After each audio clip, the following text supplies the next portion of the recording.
Hi, hello, welcome to my bad camera quality review of Guy Ritchie's The Covenant, a new war movie directed by Guy Ritchie, a director mostly known for his very successful and acclaimed gangster movies, mostly Snatch and Lock, Stock and Two Smoking Barrels. Most recently also The Gentleman and Wrath of Man and Operation Fortune, some movies that I either have not seen or I didn't like. Actually have only seen The Gentleman and I really didn't like that movie. I thought it was way too much. He also made the Sherlock movies with Robert Downey Jr. He also made the Aladdin live action remake, which apparently wasn't as good. So I can say I'm a big fan of Guy Ritchie, but I was still interested in this one because it's a war movie. This movie is about Jake Gyllenhaal's character, a sergeant in the war in Afghanistan, and he has to team up with an interpreter in his team, played by Dar Salim, because their whole, I guess, team died in an attack from the Taliban, and now they have to team up against the Taliban to just survive. First of all, what do I like about it? Of course, Jake Gyllenhaal. Jake Gyllenhaal is one of the best actors of this generation and also one of the most versatile actors of this generation. Just looking at his filmography, he has been in the Spider-Man movies, he's played in Donnie Darko, in Nightcrawler, Prisoners, Zodiac, Brokeback Mountain, and I have to say none of these roles are similar to each other. Okja, The Guilty, Ambulance, The Day After Tomorrow, Southpaw, they are all so vastly different roles and he gives us all in every single performance, and I can definitely say he's one of the best things about this movie, definitely. He has a lot of great moments in this film, but also Dar Salim, who plays the interpreter, Ahmed, he's also great. I mean, the whole movie is mostly about their chemistry and about their relationship with each other, and I think they are very good together and definitely make this movie better than it should be, which I will get to. One major thing that I really appreciate about this movie is definitely the score. It's kind of like Interstellar in that there is a score that is constantly like a ticking clock, and it's kind of like a timer that runs out for the people in the movie because they have limited time. Also, their job is basically, at least in the way it's shown in the first few minutes of the movie, is that they are tracking the places where the Taliban builds bombs. So it's kind of like a ticking time bomb. The stakes get higher and higher and higher, and that's basically the whole movie. It's kind of always danger that is present in this film, which I really enjoyed about the score that this movie has. Also, one thing that I really like is the way that this movie is filmed, because it's not very glamorous. It's trying to be very realistic, but not just realistic in the way that it's trying to be historically accurate, because I really don't know if anything is historically accurate, so I can't comment on that. But the way the battles are filmed, for example, like everything is just shown. It's not very glamorous in the way that there are a lot of explosions that are shown in multiple different angles. Like for example, in 13 Hours, it's not very cut together. The camera just holds on the people for a very long time in some scenes. It gets you into the characters a lot more because you simply see and witness what they are enduring for the whole time, and I think it's a really great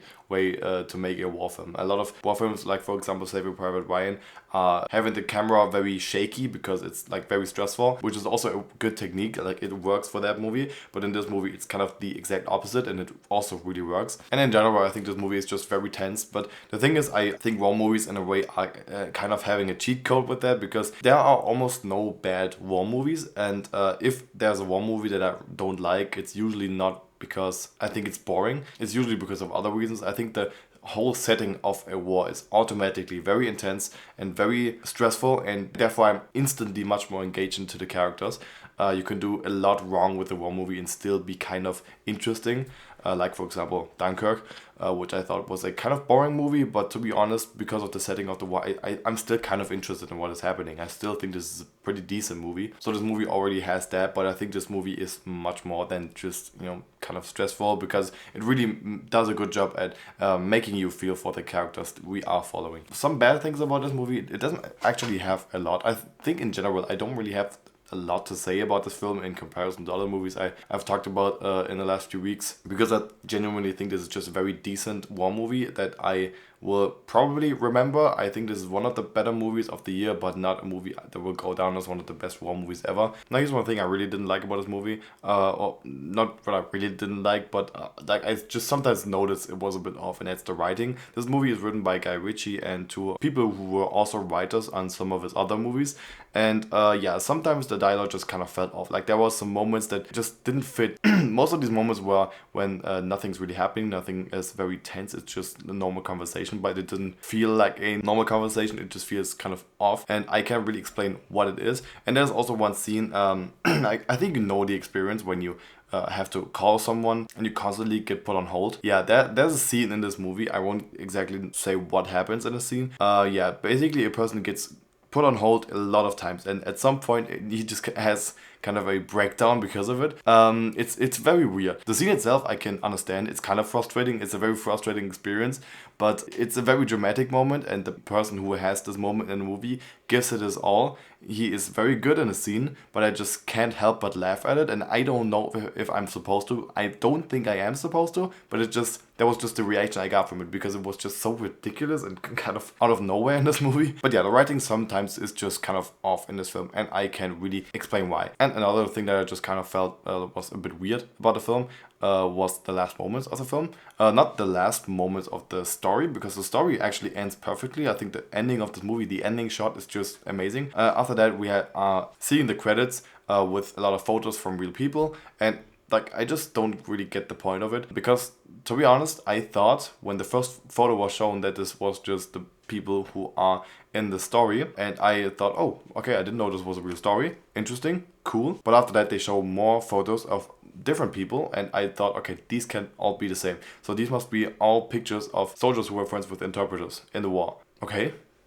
And now? It seems like it's trying to convey this message of people of different heritages can be friends, but I think that's made very clear in this film, because the two main characters are from different heritages. Of course, they are friends in this film. I don't think we need all these pictures of friends, like random people who we never really got to know. It's just kind of weird, kind of confused why they did it, but that's basically about it. I don't have a lot of complaints about this movie. I think this movie is very good. It's very entertaining in a way that it's very tense. You can watch it and feel very invested in the story. I really enjoyed the characters. I would say as a war movie, this is definitely better than Lone Survivor or Black Hawk Down. It's about as good as American Sniper, just that it's a bit less confused with its own message. But it's definitely not as good as movies like The Hurt Locker or 13 Hours or Jarhead. But still a very recommendable movie. I'll give this movie a 7 out of 10. And thank you for watching. Go watch the movie, and yeah, see you next time.